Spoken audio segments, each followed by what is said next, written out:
వ్యవసాయ విశ్వవిద్యాలయం, వెటర్నరీ విశ్వవిద్యాలయం ఈ రెండింటికి కూడా పెద్ద ఎత్తున భూములు అవసరం ఉంది, ప్రాక్టికల్ రీసెర్చ్ అవసరం ఉంది. అలాంటి రాజేంద్ర నగర్ వ్యవసాయ విశ్వవిద్యాలయం 50 ఎకరాల భూమిని హైకోర్టు పలకం చేసింది. కోర్టు కట్టద్దని కానీ కోర్టుకి వ్యతిరేకంగా ఏబీపీ విద్యార్థులు వచ్చే హైదరాబాద్ చుట్టుపక్కల ఇప్పటికే వేల ఎకరాల భూములు అమ్ముకుంటా ఉన్నారు.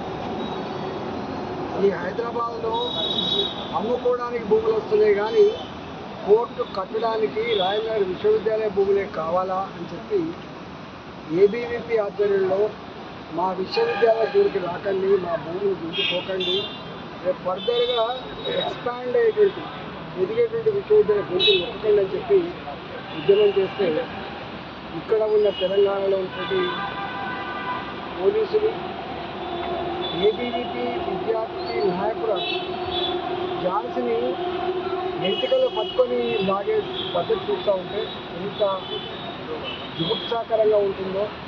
మరి ఒక మహిళా విద్యార్థులు చూడకుండా ఆమె నక్సలైట్ కాదు, ఆమె వృత్తి ఏమైనా దొంగలు చేసేది లేదు, మానబాంబులు ఎక్కడ లేదు. మరి అలాంటి ఒక బక్కపల్చడి ఝాన్సీ విద్యార్థి నాయకురాన్ని గుర్తుపట్టి వీడ్చుకొని వాళ్ళు ఎవరైతే తీరు నేను తీవ్రంగా ఖండిస్తూ ఉన్నాం.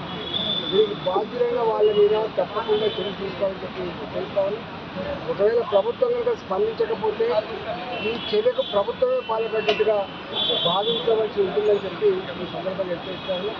తక్షణమే చర్య కనుక తీసుకోకపోతే తప్పకుండా విద్యార్థుల కన్నెర్రకు గురికాక తప్పదని చెప్పి మరిన్ని వీడియోస్ కోసం ఛానల్ ని సబ్స్క్రైబ్ చేయండి, లేటెస్ట్ అప్డేట్స్ కోసం వాట్సాప్ ఛానల్ ని ఫాలో చేయండి అండ్ లింక్ డిస్క్రిప్షన్ లో ఉంది.